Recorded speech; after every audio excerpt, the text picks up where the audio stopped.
Hey, Year 11. I'm just going to do a little bit of a screen showing of what you should be doing over the holidays. As you can see above me, I've put the three books that you're meant to read over the holidays.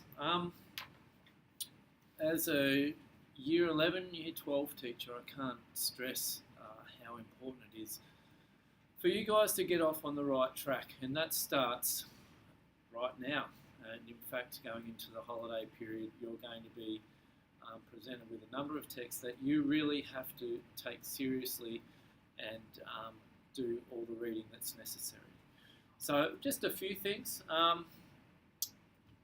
The reading has to be done. Now, on day one when you come back for Year 11, the assumption will be made by all of your Year 11 teachers that you have read the books. So there'll be no reading from chapter 1 through to the end of the book. It'll be teachers selecting certain passages from the book, and you'll have to be able to identify those passages, and you'll have to have an idea about what those passages are about. So you certainly should have read the entire book before you come back for lesson 1, and that goes for all three texts. If you don't do that, you put yourself behind the eight ball. It's very, very hard to catch up on reading, and it's certainly very, very hard to catch up with the rest of the class. It's almost impossible to do the reading, because what will happen is, first couple of weeks of Year 11, you'll be hit hard with homework, and on top of that, if you haven't read the books, you're going to be finding it impossible to catch up. So, number one, make sure that you do the reading. What book should you read first?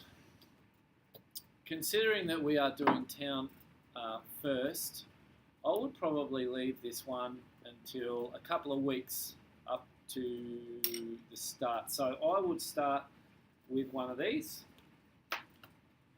Year of Wonders or Jasper Jones. This one's an excellent text, and I haven't read this one yet, so I'm looking forward to that. But if you know that you're going to do the reading, then I would certainly finish with this one. Finish with Town, because this is the one that we will be jumping into full throttle in the first week of Year 11. All right, so Town will be there. Even though we write a creative piece on it, you will have to know this text inside out. So a reading of that coming up to the exams. Do all three of them, but maybe this one keep till last, so it's fresh in your mind. When you're reading, there are two different things for reading. There's reading for pleasure, and there's also reading for meaning. The difference is, reading for pleasure is that you're reading things that you want to read, and you're getting some sort of gratification from that. It might be newspapers, magazines, or certainly novels. Reading novels doesn't come naturally to everyone. It took me probably till university to really start reading for pleasure novels, and I'm certainly not a very fast reader either. Having said that, because I'm not a fast reader, I've had to modify how I actually read, and what I mean by that is how I actually take notes, and that's the shift from being a reading for pleasure into someone who reads for meaning. You will be reading for meaning over the holidays, even though might be on a beach, or you might be wherever you are taking holidays. You'll be reading for meaning with these texts. I'm going to give you some ideas on note taking. Everyone does it a little bit different. Number one, note taking involves these post-it notes. The start of senior school in Year 11 and 12, we often see students with numerous colours littered throughout the book with post-it notes. Now that's pretty cool, particularly if you want to highlight certain things in a page about relationships or ideas or certain incidents that you think are important. So that might be one way to do it, okay, to highlight. And some people actually colour code it. So pink might be ideas, yellow might be relationships, green might be different settings or whatever the case may be. So that might be an idea there. So, post-it notes, number 1. If you choose to do it that way, though, can I suggest that you're very thorough with your notes on here? Okay, so if you have highlighted a page, remember to write down why you have highlighted that particular page.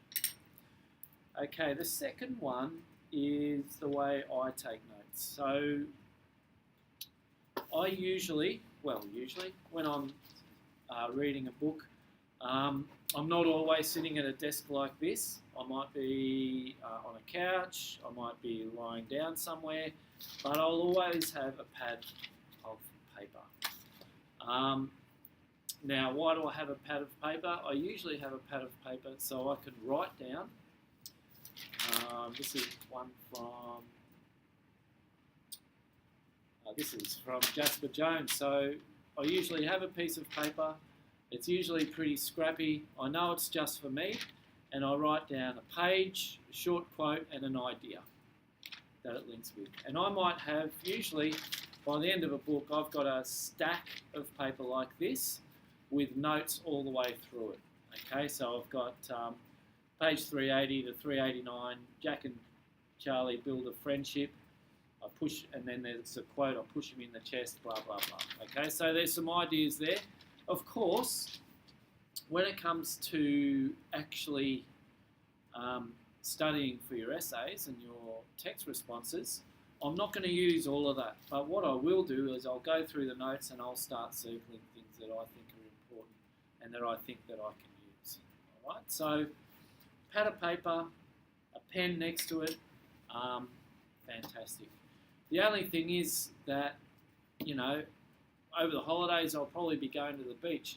Am I going to bring my pad to the beach? No, I'm not. But I'll have a pencil. I'll probably have a pencil, and then I'll just be highlighting things in the text, which brings us to the third type, pencil, underlining, and then little short notes in the text. Must be a pencil, of course, because then you can rub it out and resell the texts. So,